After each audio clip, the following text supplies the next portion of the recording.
Hello, everyone. I am Shannon Ortez. I am the president and founder of Light After Loss. All month, we have been doing informational interviews, and I'm having so much fun, more fun than I expected, kind of connecting with people virtually. So today I have with me Shelly Bornstein from Hope United. Hi, Shelly. Hi, Shannon. How are you? I'm good. Good. Thank you so much for joining me today, answering some questions about your story and how that led to Hope United. So I just appreciate you taking some time to chat with us. Yeah, thank you for having me. Absolutely. So we know each other because we share, in some sense, a space. We met at a training, and it's one of those things I feel like people come in your life at the right time. And Yes. we met, and then we are now both at Compassion Church, where kind of our offices are for the moment. Yeah. So that's kind of how we know each other. So I want people to know your story first. Tell us a little bit about your story, and then we'll go from there. Okay. Well, my story starts with my firstborn son, Tyler. He struggled with addiction for 6 years, pretty much coming out of high school and until the age of 23. So that journey was long, hard, felt hopeless at times. There wasn't much out there for addiction or getting help or understanding, even the brain disease and just different aspects. And so in the end, Tyler went through all kinds of different treatments, pretty much everything out there we've experienced. And on September 28th of 2014, Tyler was in the process of overdosing, and the person he was with dumped him in a field and left him there to die in Akron. And so that's kind of where this all began, with our passion of knowing our son and how the strength that he had and his life and just knowing how hard and how much stigma there is with addiction and just wanting to make a difference. So that's kind of where it all began with Tyler. And I always say that Tyler lives on, because it's like everything we do is in honor of him. It's not like it's this big, huge memorial for him. It's more about other people, but it's through his love and just him and knowing what we wanted to be different for him to be able to help others. So, yeah. Which obviously I can appreciate, because Light After Loss, is not a memorial to my husband, but is in some sense that purpose for pain and Right. helping others who have been through this and maybe doing it different, because, it wasn't the best experience and I didn't have enough support. So a very similar kind of outcome. So talk about Hope United and how the mission and vision has, kind of come out of that. Yeah. So probably about a year and a half after Tyler passed, a lot of different things had happened. The first thing was my daughter and two other girls began speaking at Lake High School. They were all three seniors and had lost their brothers within a year of each other. And the counselor put together a program because in our school district, it just wasn't being talked about. And here's three seniors that had all lost their brothers within a year. So she put together and had them share their stories. And I believe there was over 600-700 people that showed up at Lake High School. They actually had an overflow room as they shared their story. And for Taylor, my daughter, it was less than 2 or 3 months after my son passed that she was actually sharing. And it kind of provoked us a little bit, because at first grief is just so harsh. And and so over the next year and a half, we just started getting in our hearts of wanting to do something. So we started Hope United in 2016, February. Had a vision of actually buying the land where my son was found and making something really good come out of it.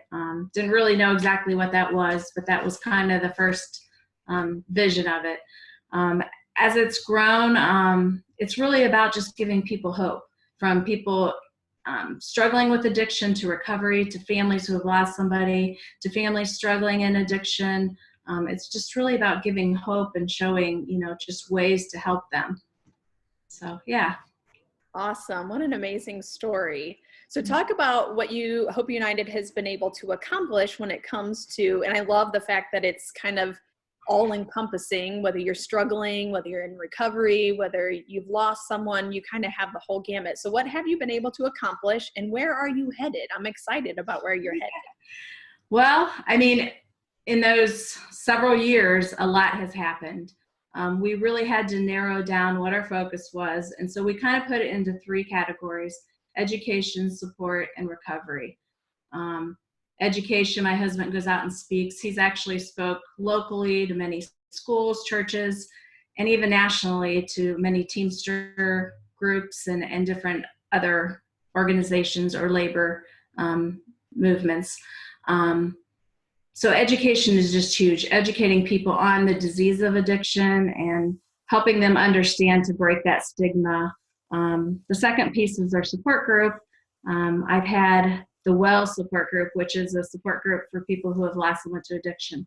We started that 3.5 years ago, and over those 3.5 years, we've had around 100 people that we've been able to help or serve. We meet every week now. 2 of the meetings are counselor-led. 2 of them are led peer-run by people who have lost somebody. And just seeing amazing things happen with that support, because like I know, that the grief of loss to these kind of circumstances is just different than normal grief. And we've started a program called Love Bears All, which hand stuffs teddy bears with people who have been affected with addiction, and these teddy bears go out to police who may come in contact with someone who's lost a parent to addiction. We give them to recovery groups, recovery houses, just people we've come in contact with that have a child that has lost a parent. And it just has some resources. It's a way to just give them hope, to show them that they're thought about and cared about. And that program, eventually, we would like it to be a support group and really help kids that have been affected by addiction. We're starting a support group called Loving with Grace. It was meant to start in April, but with all of this going on, we're going to start it in September. I believe it's September 11th. It's going to meet every other Thursday night at Compassion Church. Okay. And that's for families who have somebody struggling in addiction or in recovery. And we've really just been working hard on it, because I don't want it to just be education. I don't want it to just be support. I want it to be the two combined. Yeah. Just kind of that place where people can get that overall support. And then a lot of other things is advocacy. My husband was part of helping get the Good Samaritan bill started, which is it's a law that gives people, instead of dumping them in a field and being afraid that they're going to get put in jail or something, if they call 911, it lets them get the help they need instead of punishment. So, just part of lots of advocacy things. Been a lot of small things, but we've just seen a lot of individual stuff going on. The last piece is the recovery piece. And though our goal is to build a center, right now we've started in Compassion Church. We've hired one counselor. And so we are starting what we call our Relapse Prevention Wellness Center. And so we're starting with counseling. That counseling is going to grow to have peer support, case management, different aspects like that on the counseling end. And our goal is to provide services that wrap around and provide mind, body, spirit. So we want to have wellness programs, learning to meditate and do yoga and find that peace, life skills, cooking classes, parenting classes, just whatever. It's the whole person. And so the vision that we're starting small, eventually our goal is to build Tyler's Redemption Place, which will be our wellness, relapse prevention wellness center, and that'll be located in Summit County. And so we've been working hard on that, but it's hard. It's uphill. Yeah, absolutely, a step at a time, right? And if you go to the website, you can see a picture of what the vision of that is, and it looks amazing. Yeah. And you and I have talked, and I believe you said that you feel like the relapse prevention piece is the biggest piece that is missing in helping folks, keeping people sober. Right. Yeah. And so as we began kind of really looking at what piece do we want to fill, we were looking for gaps. And for my son, the biggest gap was, he might be able to get treatment, but the longest treatment he got was 21 days, and that's just not enough.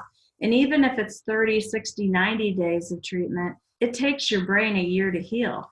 And so a year plus to heal, but at least a year. And so there's this gap of getting out of treatment and really finding wraparound services and support in all aspects to help the person. And so that's kind of the piece that we're focused on, is just having a center where people in recovery can come right after they get out of treatment, no matter where they are, and have a place to be, to find that community and support for as long as they need. Yeah, really the long-term piece. That recovery is long-term. It's not just 60 days or 90 days. Right. Kind of the long-term piece. So you touched a little bit on, the current circumstances and holding off on starting your new support group. So what are you guys seeing with the pandemic? People losing their jobs, staying home, social isolation, the whole kit and caboodle. We are obviously seeing on the Light After Loss end an increase in suicide and suicide loss. And I believe I read something in the Canton Rep and probably almost every community that they are experiencing an increase in people relapsing in overdose. So talk about that a little bit. How is this impacting what you're seeing? Definitely. I mean, if you think about what it's doing to the average person, putting fear, question, anxiety, sadness, all the emotions that we struggle with, and just everybody. Well, those are emotions that for the person in recovery are crucial, that they already struggle with. So yeah, we're definitely seeing an increase. I don't think it's being talked about, but we're seeing an increase, and people are finding it really hard because there's not meetings to go to. We know that community piece is huge in recovery. And so they have to do Zoom meetings if they can find those, or even the counseling isn't one-on-one. You don't have that connectiveness. It's still different. It's nice to be able to do it on Zoom or whatever. And so we are able to give those services online, but it's just not the same. So yeah, we're definitely seeing an increase, and Yeah, and knowing that, I believe that too, connection is key, especially for our loss survivors, where they're feeling alone and isolated. Being a suicide loss survivor is already isolating. So not to be able to physically connect is detrimental to the process, to the healing process.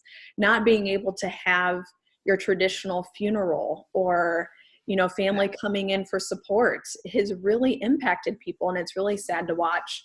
And not being able to do more, because we obviously have to follow the policies and procedures and do what's best, but to not help people the way we want to has been a struggle for sure. So there is this increased connection between trauma and addiction. How has Hope United jumped on board with that and integrated? I know you have a counselor, and how is that piece integrated into what you guys are doing? Yeah, so I've been learning a lot, and actually that's where we met, was the trauma seminar, about that piece of trauma. And trauma is so crucial to addiction, suicide, mental health. And just the fact that, first of all, it changes the brain. So there is a physical thing we're dealing with, just like addiction, and understanding that, in recovery and in the grief recovery, even if you're not addressing that trauma to find healing there, the rest of it, it's hard to get there, because you always have that piece that needs that healing. So, we're becoming educated. We're taking classes, as we hire more and more counselors and things. My goal is to just really have the central focus of trauma. When you understand trauma and the things people have been through and why it makes them behave the way they do, or react the way they do, or get stuck in the places they get stuck, it helps that process, because you're not coming at it from a view of judgment, but of understanding that there's a reason, and helping them learn to process that and not to get stuck there. Yeah, and almost part of the process of healing, that once you are sober and in recovery, recovering from that traumatic experience is a part of healing from healing from the addiction as well. It's all intertwined, like you said, mental health, addiction, suicide, it's all just intertwined.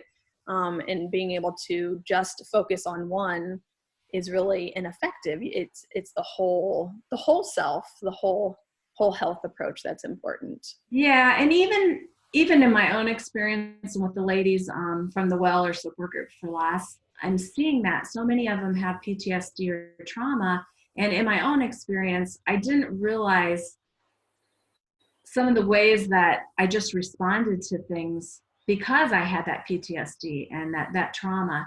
And, you know, being hard on yourself or other people being hard on you because you really can't control it. So you have to find that healing so that that part of your brain actually heals so you can respond to those emotions in the right way. But I guess what I'm trying to say is I understand it because I had that personal experience, and it's tough. Yeah, you've lived it, right? Which is the Yeah. whole light after loss. In my experiences, identifying the gaps. That was a gap for us, or for me, is that we often think of, you know, somebody dying from an overdose and that loss, or traumatic loss, or suicide loss, is just grief. You go to a grief counselor. Mm-hmm. Well, if you have PTSD and you're going to talk about your grief, those things kind of don't go together, where, you know, just talking about it can really, you know, agitate you and escalate you, and you walk away feeling worse because the trauma piece, you have to process the trauma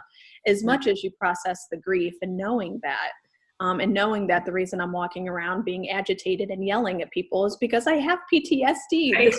This is not just grief. This is trauma too. So yeah, bringing that piece into the healing process, because it's a huge piece.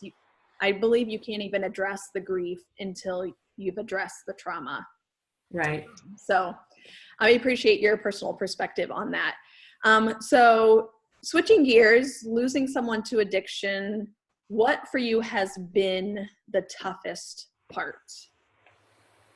Well, the toughest, of course, is losing your loved one and all the what ifs. And, you know, you see his friends grow, you know, get married, having babies, and, you know, the get togethers of holidays and them not being there. Of course, that's the biggest thing. Knowing that you said, I think, the what ifs, which really you know, just really never go away, that there is always a what if, you know, as you see Tyler's friends getting married and having babies, the what if, what would that have been like? What would that have looked like? For me, it is, you know, 6th grade graduations and high school graduations and weddings, and it's the same thing. Those days, I will never wake up and not be a survivor. And those days will always have that kind of cloud where, you know, what if, you know, why isn't he here? And all of those things. So being able to know that the what ifs are always there, and it's long term. I'll never wake up not a survivor. You'll never wake up and not miss Tyler, knowing that it is forever. It changes your life forever. And it's those holidays, and especially if you were a close family, those times you get together are painful now because you obviously miss that person. And so you try to go into it with normalcy and try to, you know, respect the people you're with. But there's always that piece of he's not with us and he should be with us. And, you know, a huge part of our family is missing. And so like you said, it never goes away.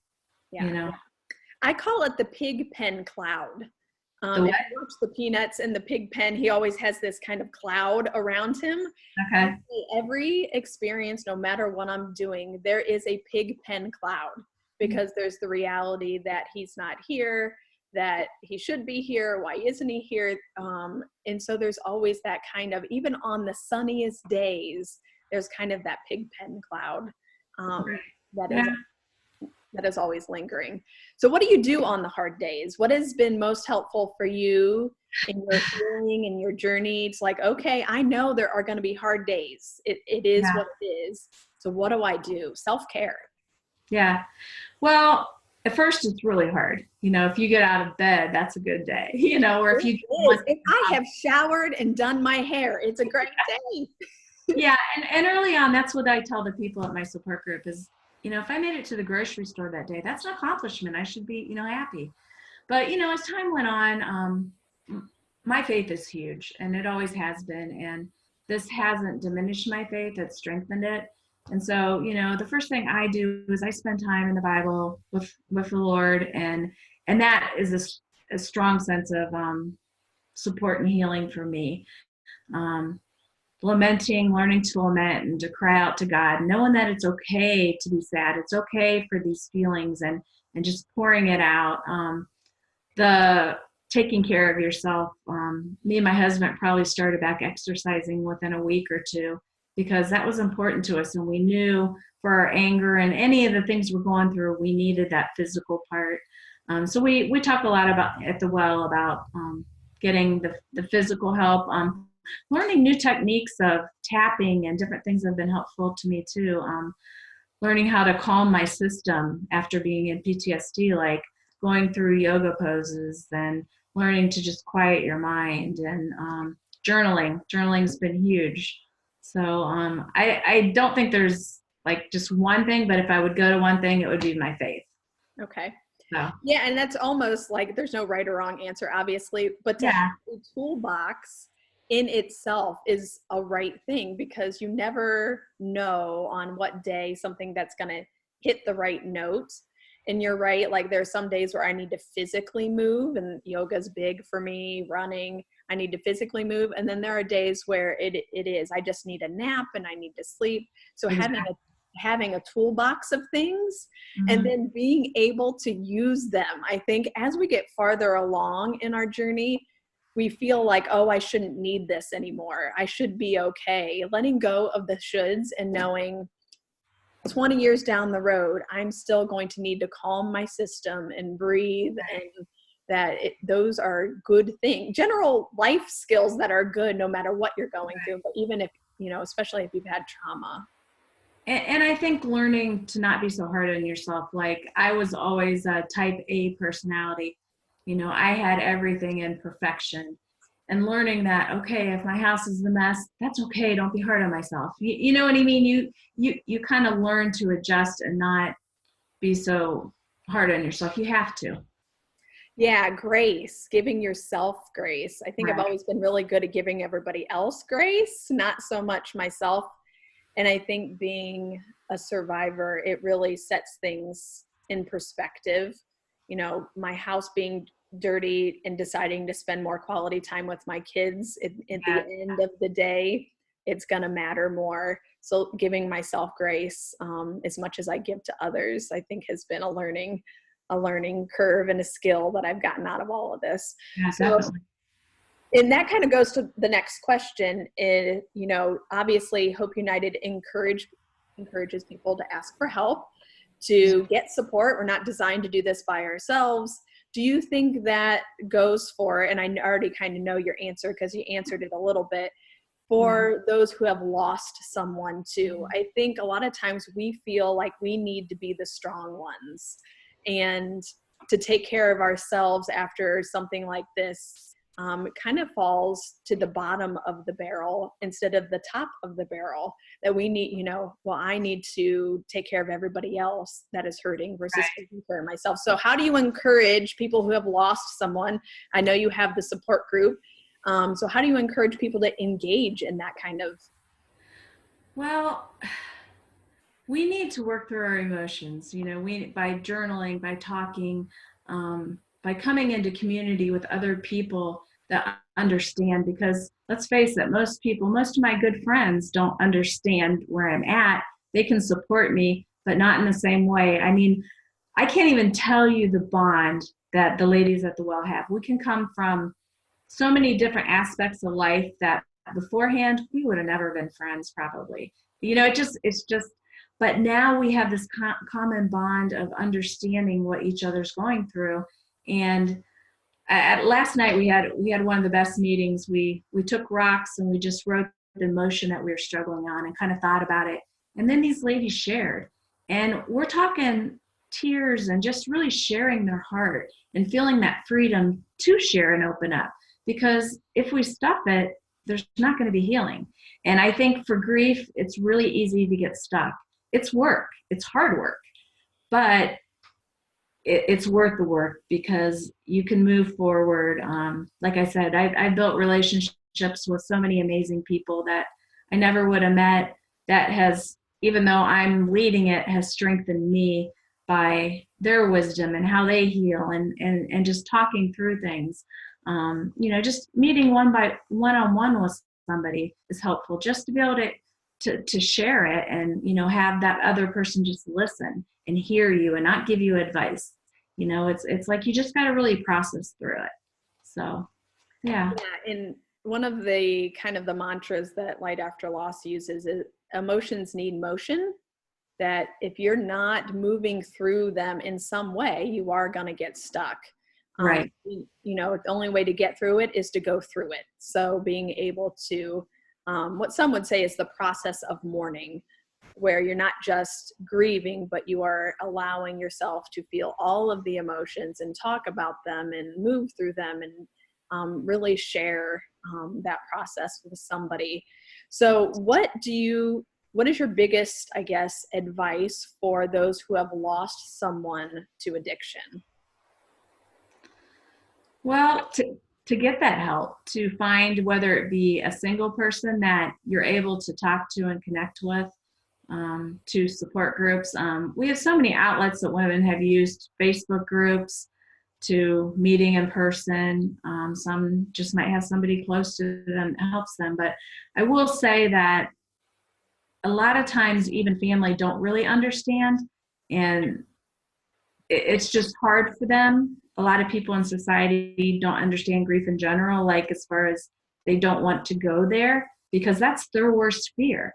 So to really put themselves there is hard. And so to find those key people that can be that support for you, that can just listen, that can make you feel like you're okay, if you're just really down for a long period of time, or, some people will say, well, you should be over this, well, no, love is, that's why you grieve, because you love that person. You're going to love them for the rest of your life. You're going to grieve the rest of your life, so it's finding people that can support you. And it's kind of like in recovery, you got to find those people that you can connect with, that understand, that can support you and lead you positively down that path, and love you right where you're at, Absolutely. One of our favorite sayings.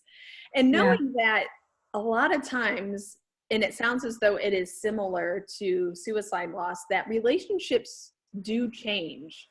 Oh, yeah. Because you are, shifting and you're trying to find that support system that supports you no matter what, whether it's 6 months or 6 years, and so that really, in some sense, I have found that it strains relationships. It changes relationships. So talk about that. How have your relationships changed? And, how do you navigate that, or how did you navigate that? Well, it's hard at first because you can get your feelings hurt, but over the course of time and being in the well with other women, that's one of the things we talk about is, first, we're different. We see life in a whole different way. We've been through the pain, and the small things we don't sweat, so life's different for us.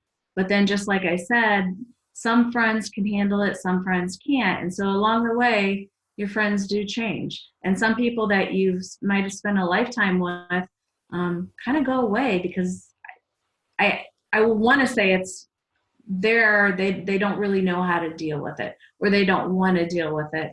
And so, your whole life basically changes. It does. And it's because we do talk about it in almost every single support group, is that the people, I always say, the people in my hula hoop have definitely changed. Yeah. And there is almost a second grieving process that happens, because not only have I lost this person, but now I have my system has completely changed, and you're grieving some of those losses. Exactly. Along with it's just another loss, and being able to, it's one of the hardest pieces to navigate, because I think you always expect those people to be there during hard times. And I think most people have great intentions. They just don't know what to do. So in that sense, relationships fall off, they change, and then it's, it kind of really just goes along with the grief, and that's part of the process as well. So I'm glad that you touched on that. What is the biggest message you have for somebody who is actually struggling, the one who's struggling with addiction, or relapse, or getting treatment? What is your biggest message for that person? Yeah, I think my biggest message is they struggle so much with the guilt and the shame. and to know that there is hope. And, to find those people that believe in you, to know that you're worth it, you're valuable, to understand the power of our story, that our story doesn't end where we're at. Our story continues, and you could, you turn your story around and use your story to help others. And that's kind of what, I see with mine is the pain of it. I'm turning it around and using it. But the same for somebody in recovery is, I just think finding that hope. I think so much in our world speaks that it's hopeless, that you aren't worth it. And it's really a very subtle thing that comes to them, but finding the people and the places and the things that really speak life into you, that you can do this and that there is hope. Yeah. So talk about Hope United. Obviously, there's always hope, and there's Hope United. So what is your website? What are your services? If somebody is struggling, if they've lost someone, how do they reach out to you? Yeah, so our website is www.hopeunited.life. There's phone numbers on there. You can reach out personally to me. Emails, my email is Shelly@hopeunited.life. We have our relapse prevention program going. We'd love if somebody's coming out of treatment and needs that relapse prevention to begin in our programming. There's a number to call for that. Definitely seek out our support groups, the upcoming support group for families, which I think is going to be a really good addition because there's not a lot out there. Yeah. And yeah. Do you have a support group for people who are struggling? So you have the which is for loss survivors. You have the relapse recovery. Do you have somebody or a support group for people who are struggling with addiction? We actually do. It's for people in recovery. Okay. It's called Everlasting Recovery. It meets Thursday night at the church, which it's going to get back to the church, I think, next week, not this week. And it is it's a Christian-based recovery program led by a gentleman who's in recovery named Mike Slays. Okay. And yeah, it's a great program. So we also have that. Okay. And knowing that your faith is a big piece of your healing and recovery, and you have the faith-based recovery group, is Hope United a faith-based program? Yes, it is a faith-based program, but everybody is welcome. We love people where they're at, no matter where you're at in your life. Yeah. Okay. Because I think we get that question a lot for Light After Loss too. Because, and I always say, I'm not a faith-based organization, but I'm here because of my faith. So knowing that, no matter what faith you have or where you are welcome. We will walk with you and we will support you. But faith is a part of my healing, and I will absolutely share that with you. But, the open door policy, and knowing that it is whole health, the mind, body, soul, that each piece is important in the healing process. We can't skip a piece and expect to be whole again. Right. So I love that aspect of Hope United. Yeah. Well, I appreciate you sharing your story today and your healing and Hope United. Is there a target date for Tyler's redemption place, and when's that coming to fruition? Yeah, well, it's moving slower than anticipated. It's been an uphill battle. I'm trying to get the numbers where we want to build, but we're pushing along, and I can't give you an exact date, but hopefully sooner than later. So yeah, sooner than later is good. And that's kind of how it goes when it comes to construction and budgets. And it's one of those like, oh my goodness, really test your faith and your perseverance. And I'm sure you guys are going to do great things. So thank you for joining me today. I wish you well. I hope you find some calm in this chaos, and hopefully we'll all be back together in person soon. Take care. Thank you, Shannon. Absolutely. I want to thank Shelly for joining us again today. It was great to chat with her. Lots of good information. If you are struggling or someone you know is, or you've lost someone to addiction, please reach out to Hope United, www.hopeunited.life. All the contact information and resources and support available are on that website. If you are a survivor of suicide loss, reach out to Light After Loss. We will walk with you in your journey towards healing. We have support groups, morning mentors, ways to get involved and volunteer. So we hope that you reach out to us, and we wish you well.